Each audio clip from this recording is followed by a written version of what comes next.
हालांकि श्रीदत्त के पहले अवतार श्रीपाद वल्लभ के बारे में बहुत कम जानकारी है।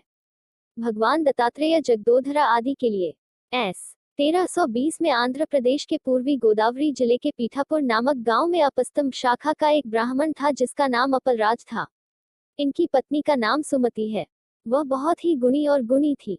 अतिथि आगंतुक की सेवा वह उत्साह से करती थी। दोनों गुणी थे। उसने भगवान विष्णु की पूजा की। एक दिन दोपहर के समय श्री दत्तात्रेय भिक्षा के लिए अतिथि के वेश में उसके घर आए।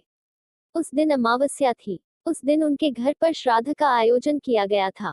जिन ब्राह्मणों को श्राद्ध के लिए बुलाया गया था वे अभी आने वाले थे। द्वार पर अतिथि के आगमन को देखकर सुमति ने अतिथि का स्वागत किया और श्राद्ध के लिए बनाए रसोई की भिक्षा बढ़ा दी। इससे प्रसन्न होकर श्री दत्तात्रेय 3 शिराओं और 6 भुजाओं के रूप में अतिथि के रूप में प्रकट हुए। सुमति यह देखकर बहुत खुश हुई कि श्री दत्त प्रभु ने आज वास्तव में उनके घर भोजन किया था। उसने श्री दत्तात्रेय को प्रणाम किया। प्रसन्न श्री दत्तात्रेय ने उससे कहा, मांगना हो मांग लो, तुम्हारा मन जो वासना चाहता है। पवसी ने तुरंत कहा, माँ, मैं तुम पर प्रसन्न हूँ, तुम जो चाहो मांग लो। जब श्री दत्तात्रेय ने यह आश्वासन दिया तो सुमति ने बड़ी विनम्रता से भगवान दत्त प्रभु से कहा, भगवान, आपने मुझे जननी कहा था, उस नाम को योग्य बनाए। आप मेरे गर्भ में जन्म ले। मेरे कई पुत्र थे लेकिन वे जीवित नहीं रहे।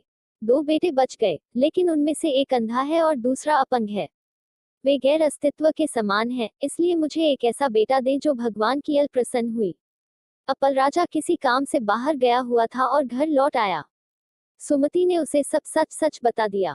श्री दत्तात्रेय ने यह भी कहा कि यदि कोई अतिथि दिन के मध्य में आए तो उसे भीख देने से नहीं चूकना चाहिए। इसी प्रकार महुर, करवीर, पंचालेश्वर ऐसे स्थान हैं जहां श्री दत्तात्रेय निवास करते हैं और उन्होंने यह भी कहा कि जो भी भिक्षा मांगने आता है उसे श्री दत्त प्रभु के रूप में भिक्षा देनी चाहिए। सुमति द्वारा बताई गई सच्चाई को सुनकर अपलाराज बहुत खुश हुए। उन्होंने सुमति से कहा, आपने सही काम किया। आज का श्राद्ध सचमुच सफल रहा। आज मेरे पिता एक भिक्षा से संतुष्ट थे क्योंकि आज विष्णु स्वयं श्रीदत्त के रूप में हमारे पास आए। हे सुमति, आपके माता पिता वास्तव में धन्य है। आपको दूल्हे के समान एक पुत्र मिला है। यह आपके साथ होगा। अगली सुमति नियत समय में गर्भवती हुई। एक शुभ दिन भाद्रपद शुक्ल चतुर्थी को नवमास पूरा होने के बाद सुमति ने एक पुत्र को जन्म दिया। पैदा हुआ था। उसकी जाति का प्रदर्शन किया गया। अपल राजा ने बहुत दान किया। विद्वान ब्राह्मणों ने उसकी जन्म कुंडली तैयार की और उसके भविष्य की भविष्यवाणी की। हाँ, दीक्षा वाला लड़का जगत गुरु बनेगा। भगवान दत्तात्रेय ने ऊपर दिए गए अनुसार एक लड़के को जन्म दिया और नवजात शिशु का नाम श्रीपाद रखा। अपल राजा और सुमति समझ गए कि यह भगवान दत्तात्रेय है और उन्होंने दुनिया के लिए अवतार लिया है। वे बड़े आनंद के साथ श्रीपाद का पालन पोषण कर रहे थे। लाईक करा, सबस्क्राईब करा.